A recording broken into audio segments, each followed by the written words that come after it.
Écoute-moi ça. Karibu karibu wana wa masiwa, karibu karibu wana wa masiwa.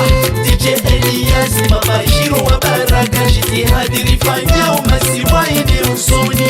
Karibu karibu wana wa masiwa, karibu karibu wana wa masiwa. DJ Elias Baba Shiro wa Baraka, jitihadi rifanyao masiwa ine usoni. Bonsoir à tous. Après la politique, la religion et la musique, la réunion Terre d'accueil se tourne vers le cinéma. Notre nouveau numéro est consacré à Mohamed Saïdouma, directeur du Festival du film d'Afrique et des îles, mais également délégué général du CIF, le Festival du film international des Comores. Notre équipe a eu la chance de pouvoir rencontrer Mohamed Saïdouma et lui poser quelques questions sur son métier. Quelle a été l'origine de ces festivals? Existe-t-il des centres de formation pour les métiers du cinéma aux Comores? Et enfin, quelle est la situation du cinéma au pays? Reportage signé Fatima qui nous rejoindra tout à l'heure sur le plateau.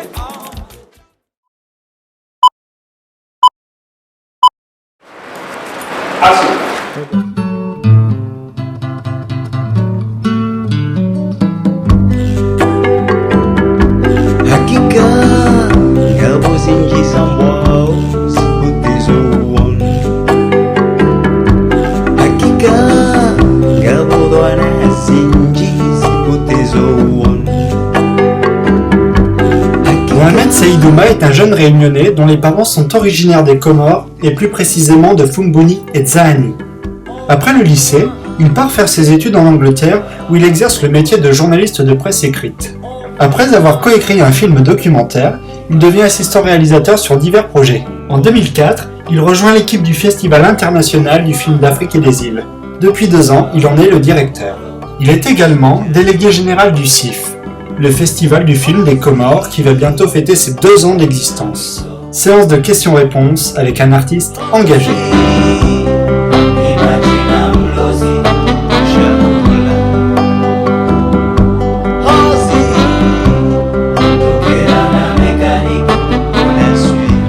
C'est un festival qui est parti sur une idée d'un homme très important pour la culture réunionnaise, Alain Gilly, qui aujourd'hui Alain est à la retraite. Moi je suis arrivé dans le festival en 2004, je venais d'arriver d'Angleterre. Et l'idée première était de montrer le cinéma africain, dans sa diversité, dans sa pluralité. Parce qu'on dit souvent le cinéma africain, mais en fait il y a des cinémas en Afrique. Parce qu'on ne peut pas parler du cinéma tunisien comme du cinéma sénégalais ou sud-africain. Et donc c'était des rencontres. Et à partir de 2003, Alain Gilly, Nicole Mkwezou, directeur de Village Titan, qui est un centre culturel ici, l'école d'art de la Réunion, qui est 6 ici au port, ont eu l'idée de monter un festival à partir de 2003. Moi, j'ai intégré l'équipe en 2004 en tant que chargé de production. Donc finalement, depuis 2005, le festival est intégré au service culturel de la ville. Et moi, j'ai repris la direction du festival il y a maintenant 2 ans, puisque Alain est à la retraite. Et donc maintenant nous sommes passés d'un festival qui fait la promotion des cinémas d'Afrique à la promotion à la fois des cinémas d'Afrique, mais des cinémas des îles de l'océan Indien, de ce qu'on appelle la diaspora, et puis aussi de l'hémisphère sud. Donc les 3 axes forts du festival, c'est à la fois montrer ce qui se fait de nouveau sur le continent africain, parce que c'est le continent qui nous est le plus proche, montrer ce qui se fait dans nos îles, que ce soit à La Réunion, à Madagascar, à Maurice et maintenant dans l'archipel des Comores. Et puis l'autre axe important, c'est de découvrir des jeunes auteurs, des jeunes cinéastes du monde entier. Donc on est fiers de dire qu'on a fait découvrir au monde Vimukti Jayasundara qui a eu la caméra de Rakan, qui est sri lankais.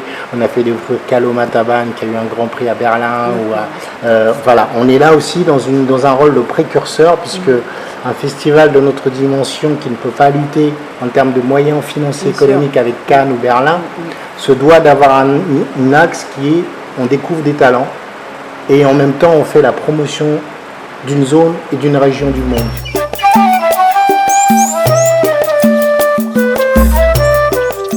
En fait, l'idée, c'est un peu une idée conjointe. Je pense qu'il faut aussi rendre hommage à Soli Mohamed Sali qui avait cette idée de faire un festival de cinéma aux Comores, directeur de l'ERTC. Moi, j'avais eu la même idée, mais c'était plus une formation au cinéma à l'audiovisuel avec l'université. Mounir Alaoui, qui est critique de cinéma, qui a une revue sur le cinéma, qui est aussi comorien, avait cette idée, et Yakina Mohamed Djelan, avec qui on a travaillé dès le départ aussi.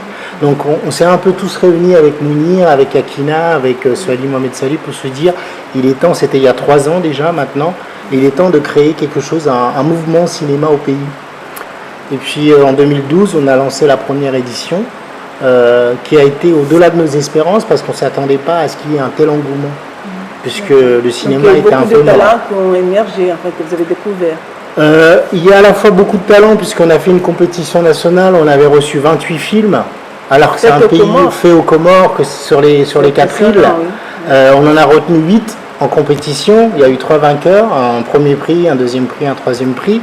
Et puis ensuite, on a reçu des films de gens de la diaspora. Donc au final, il y a toujours eu un désir de cinéma au pays, mais le désir n'était pas, j'allais dire, formalisé par un festival de cinéma, par des structures.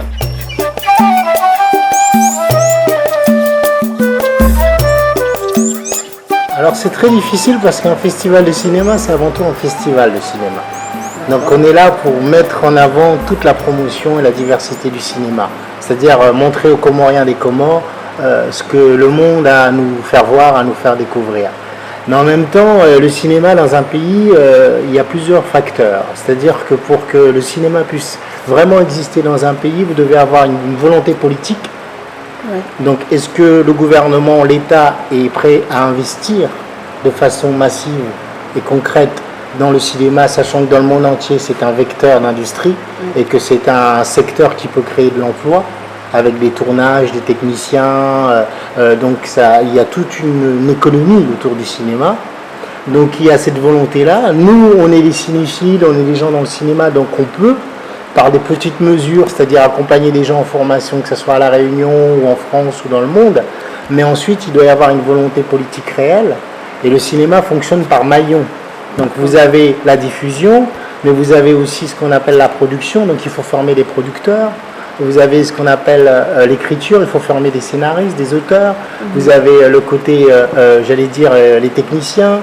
Donc vous avez tout un maillon qui fait que peut se créer une industrie autour du cinéma.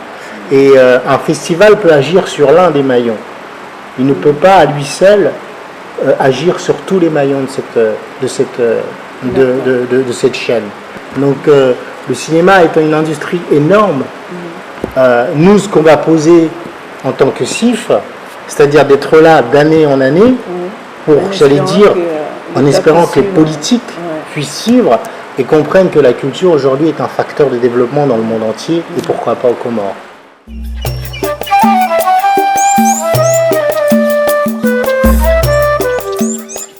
Oui, alors j'avais été assistant réalisateur pour plusieurs films. Donc l'un des derniers travaux d'assistant réalisateur, c'était avec une cinéaste guadeloupéenne, Christiane Souka-Brulman, où on avait travaillé sur un film qui s'appelle Une histoire des dom-toms, qui était pour la chaîne de télévision France 5.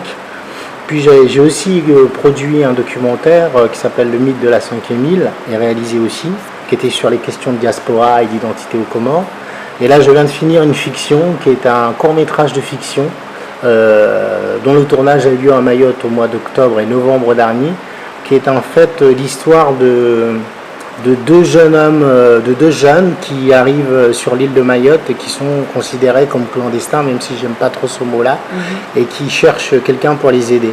Pourquoi Mayotte? Parce que je pense que c'est un territoire qu'il faut absolument filmer, étant donné tous les enjeux qu'il y a en ce moment là-bas, en termes de cohabitation entre les gens venus des autres îles et la population mahoraise, en termes de cohabitation avec toute l'immigration qui vient de la côte est africaine, en termes de développement de Mayotte. Donc c'est une île qui est très intéressante à filmer. Donc j'ai essayé de montrer ça dans le film, en espérant que je me suis approché un petit peu au plus près de la réalité en fait.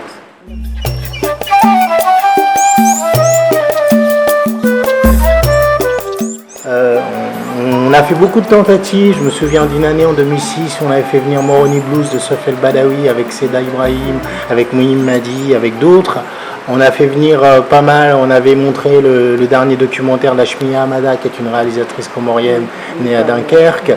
Mais à chaque fois, c'est une réponse un peu mitigée parce que je pense que la communauté, il y a comme un blocage avec la chose culturelle.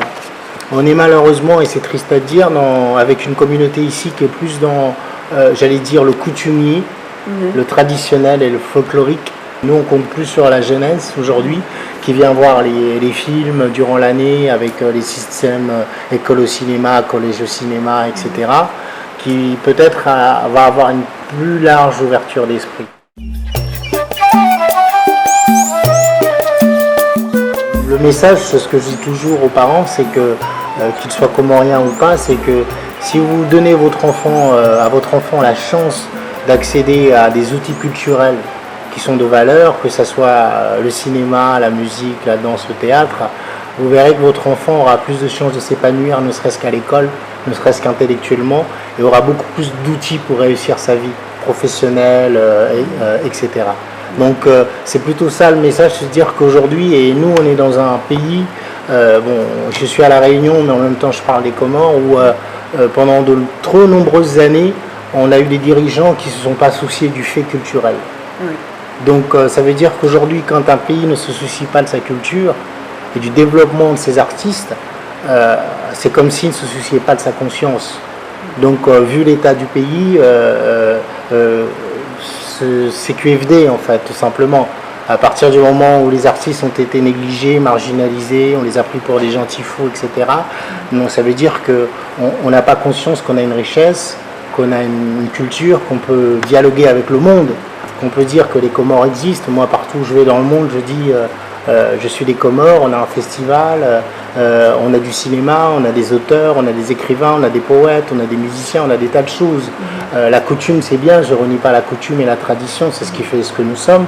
Mais aujourd'hui, dans le monde du 21e siècle, si un État et des élus ne se soucient pas de la culture et du développement, sachant que la culture, c'est un facteur économique, ça crée de l'emploi, c'est ce qu'on a démontré avec le CIF. Quand on a fait le CIF, des restaurateurs ont pu travailler, ont pu faire du chiffre d'affaires.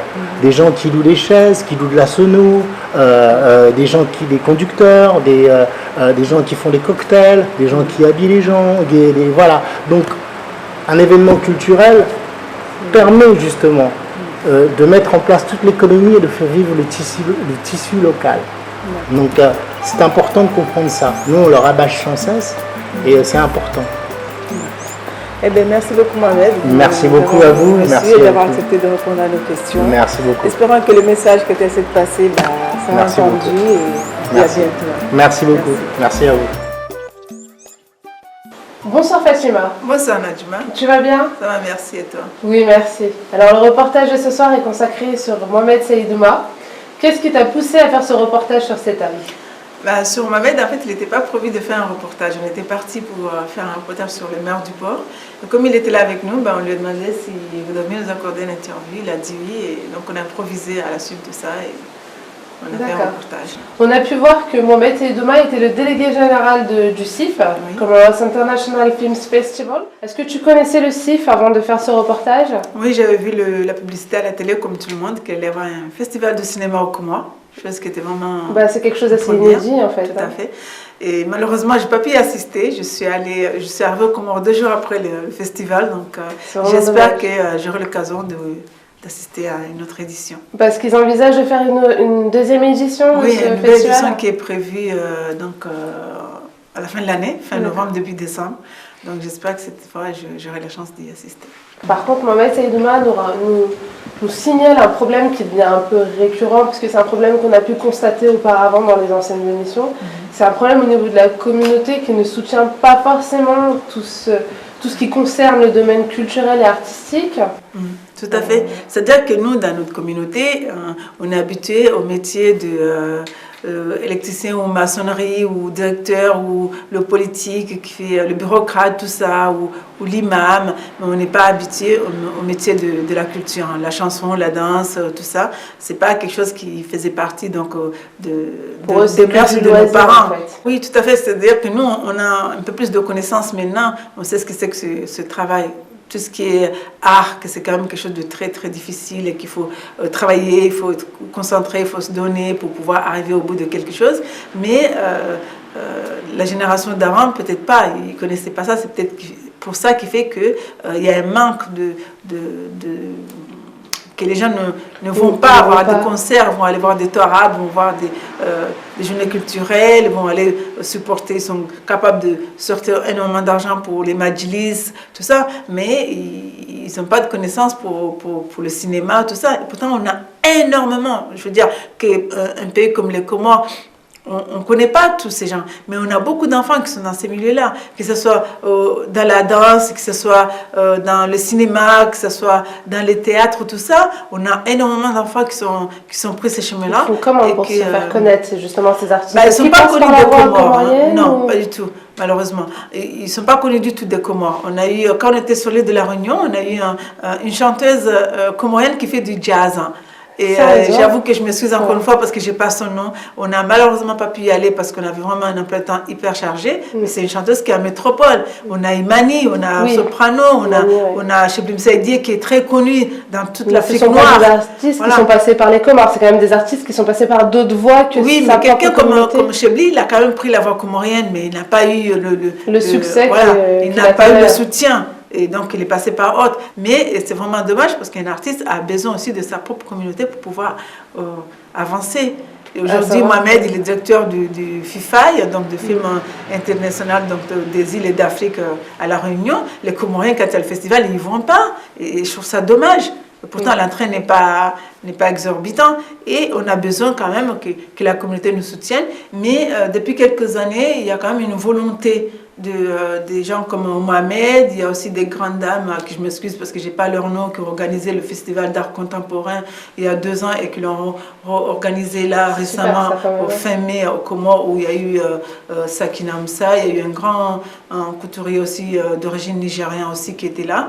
Donc il y a une volonté de ceux qui ont les connaissances de faire émerger, de faire ressortir les talents, faire ressortir les Comores pour l'amener à l'extérieur, comme il l'a souligné. Il y a eu l'ancien directeur de l'ORTC qui a quand même poussé, qui a appuyé pour que le festival puisse aller au bout. Oui. Et il faut espérer que ça va se promouvoir et continuer à évoluer dans ce sens-là. Et qu'on va continuer à pousser et que le gouvernement va pouvoir aussi suivre, que le ministre des Finances, qui a quand même accepté de soutenir le projet il y a 2 ans, puisse le continuer et que le ministre de la Culture aussi, qui s'occupe aussi de l'éducation, qu'on a trouvé qu'il y a eu quand même une nette amélioration cette année au bac par rapport aux autres années, va aussi, comme c'est un jeune ministre, va aussi soutenir aussi la culture pour qu'on puisse exporter le Comores vers l'extérieur. Il faut que le gouvernement sache, c'est vrai que c'est quelque chose aussi que Mohamed Seyidouma a souligné,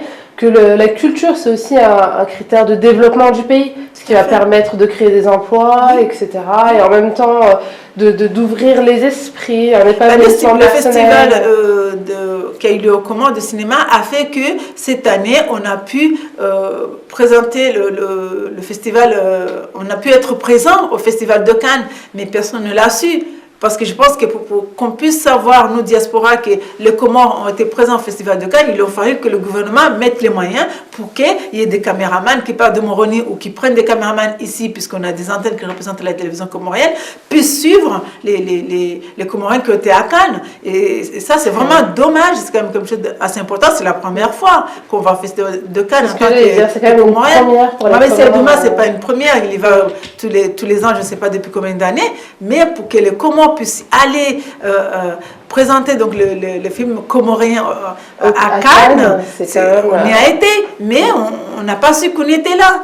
Donc c'est vraiment dommage. Et ça, c'est un manque de moyens. Et ça, j'invite et je lance un appel au ministre de la Culture qui était venu là dans nos studios et à qui on a montré les conditions dans lesquelles on travaille et qui était étonné de savoir qu'on n'a aucune aide de la part de la télévision comorienne ni de l'État comorien et qui avait dit qu'il allait nous répondre. Bon, on attend toujours, on ne perd pas espoir. J'espère que les choses vont changer, que les choses vont évoluer et que l'émission Halena Hadissi, qui est une émission phare qui est très suivie par la communauté partout où il se trouve, puisse continuer, parce que cette année, il n'y a pas d'émission d'Halena Hadissi parce qu'on n'a plus les moyens. Parce que pour avoir les moyens, il faut qu'il y ait des sponsors, il faut que les entreprises puissent faire de la publicité pour se faire connaître, pour qu'on puisse aussi en même temps pouvoir exporter cette culture. On a des sociétés d'État. On a des sociétés d'État, comme rien que ceci, je ne vais pas les citer là, mais qui sont ici en France, à Marseille, à Paris, mais personne ne les connaît. On ne les connaît pas tous. Et tout ça parce que c'est une marque de publicité.